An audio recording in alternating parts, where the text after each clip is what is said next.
It's the holiday season, the perfect time to spend it with your loved ones. For some of us, it's cozy time alone. I binge rom-coms and don't get jealous whatsoever. Then I get over it, until next year. This year, the fragrant flower blooms with dignity got me. You've got Chidori, a group of dumb boy bozos, and Kikyo, an elite class of girls completely out of touch with reality. They learn to be friends. Yay. The scenes flew by even though nothing big was happening. It's mostly ordinary slice of life moments. It was so fun, I caught myself giggling like a schoolgirl. It almost makes you forget that the two schools hate each other's guts. The story's real weight hides beneath all the happiness, a type of performance that mirrors how we behave in real life. The more I paid attention, the more I noticed how obsessive this show is about appearances. It's as if whoever designed it is imploring us to think past what we see. The clearest example is Chidori and Kikyo. At first glance, they couldn't be more different. Chidori is a public school for idiots, a plain rectangle of a building. The guys are simpletons that are only good for sports. Kikyo's the opposite. Private, beautiful architecture, graceful choir girls in neat uniforms. There's no way they could ever get along. And they don't. The second they're face to face, the girls drop the ladylike act. They even punish kindness. When Usami bends down to pick up a handkerchief for one of them, they look at him in disgust like he's dirtied something sacred, as if kindness doesn't count when it comes from an animal. And that's the wild part. A normal person would have paused for a second. Why is a Chidori boy being nice to them? He's not smirking or being hostile. He's just lending a helping hand. But curiosity is fragile. It doesn't stand a chance against judgmental groupthink behavior. I don't know their history, but the disdain feels generational. Somewhere along the way, Chidori stopped meaning people and started meaning threat. But that's all it is. Perception. We all do it. I do it. When I see someone overweight, I think, dang, they're fat. That's normal to notice. But when you begin projecting a narrative, saying things like, I look so much better than them, they should go work out, eat a damn salad. That's just masking superiority through comparison, exactly what the Kikyo girls do. Instead of returning Usami's kindness, they shame him for it.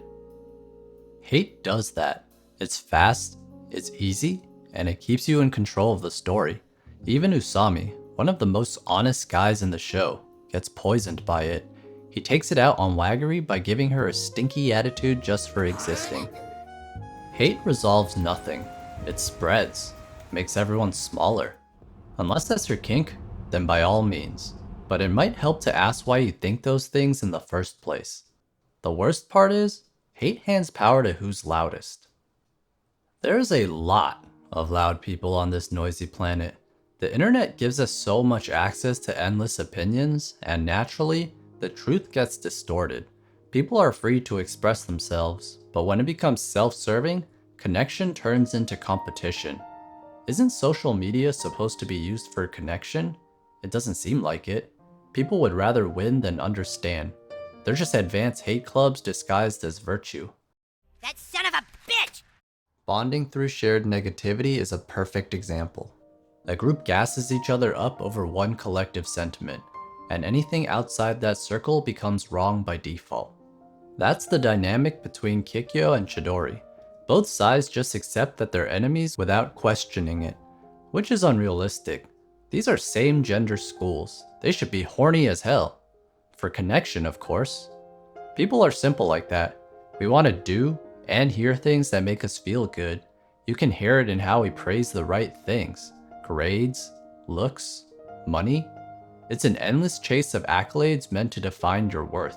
The parts that really matter, consistency, discipline, putting in the hours when life gets difficult, they're all slept on.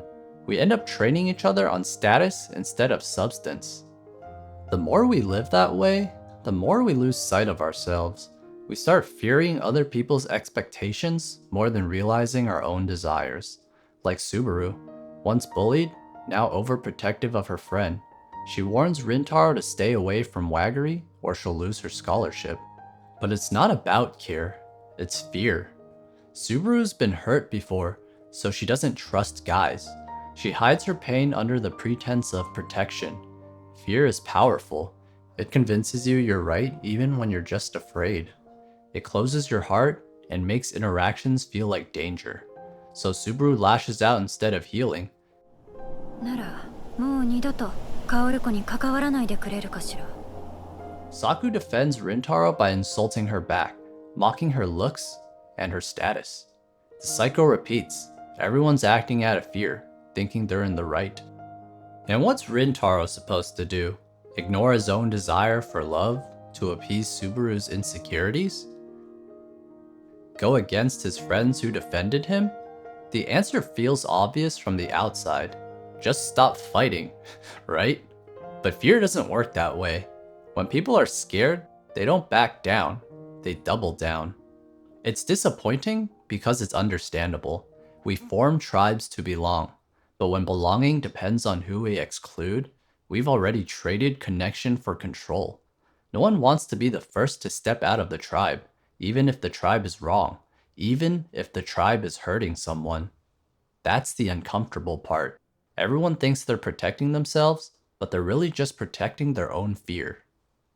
I really thought about it, why I enjoyed this show so much, and it occurred to me that it's because it treats connection like it's sacred. The entire story exists because of one moment of unfiltered kindness through two honest people. A girl who's been through a lot, drawn in by the vibrance of a cake shop. She's so worn down that tears start pouring from her face. Near her is a boy that doesn't know any of what she's going through, but he can feel the heaviness, so he checks in on her to make sure she's okay. Just two strangers, no labels yet. There's no hesitancy for Rintaro to comfort Waggery. He would truly do that for anyone in that situation. It seems normal to offer, right? Comforting someone who's crying? But honestly, it's harder than I'd like to admit. You worry if they even want to be bothered. Most people don't cry in public for a reason. It might get awkward. But Rintaro doesn't think twice. He steps in because it's the right thing to do. It's why his friends chose to be friends with him. But how does Rintaro's honesty feel when the stakes are higher? Let's rewind back to when Subaru butts heads with Rintaro's group. As a reminder, Subaru tells Rintaro to back off. His friends defend him, tensions are high, and people are on edge. バカが増えた。 Rintaro doesn't choose sides. In fact, the first thing that he thinks is that Subaru's silver hair looks cool. So he steps up and takes the blame. Rintaro's like a kid watching his parents fight. He doesn't care who's right, he just wants it to stop. He's the voice of reason that offers vulnerability first. And it spreads. Usami begins apologizing, then Waggery. That's the moment that everyone's assumptions are flipped upside down. They see for their own eyes what kind of people they are, not the gossip and rumors that make them out to be awful. Vulnerability is disarming. When someone refuses to fight back, the aggression loses its footing. Fear begins to dissolve. Connection becomes possible. Rintaro doesn't play the game of name-calling. He finds a better solution. He carries the tension so everyone else can breathe. When the tension drops, your eyes loosen enough to see people clearly. Subaru can see that Rintaro is kind, but she isn't ready to break the illusion yet. In her head, boys are still evil, but the sight of Rintaro makes her doubt her own beliefs. He's done nothing but remain unguarded even as he's belittled. So Subaru hesitates, though she doesn't know why. Honesty invites honesty. There's no trick to it. Rintaro sincerely just wants to stop all the trouble. The characters all carry their own pain as humans, and it causes them to be mean, distant, or break down internally. But they're not above connection.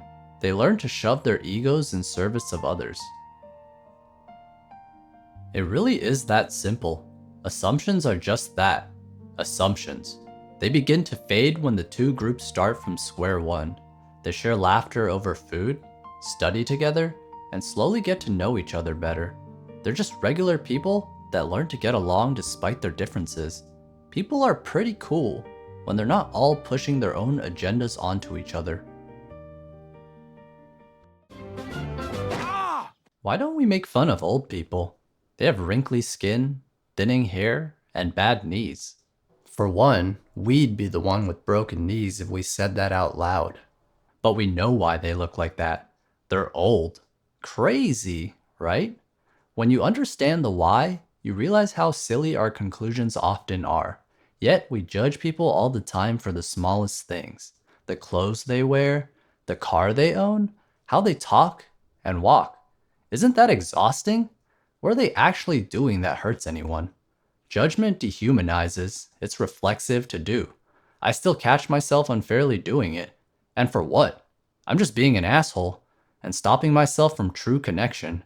It's much freer to drop that self-righteous illusion. I feel less lonely, laugh and cry easily, and genuinely can give my best. When I begin to let loose, the weird parts of me come out again. I'll say it. I like balls. Big, black ones. Don't you want to know why I like balls more than fighting me over it?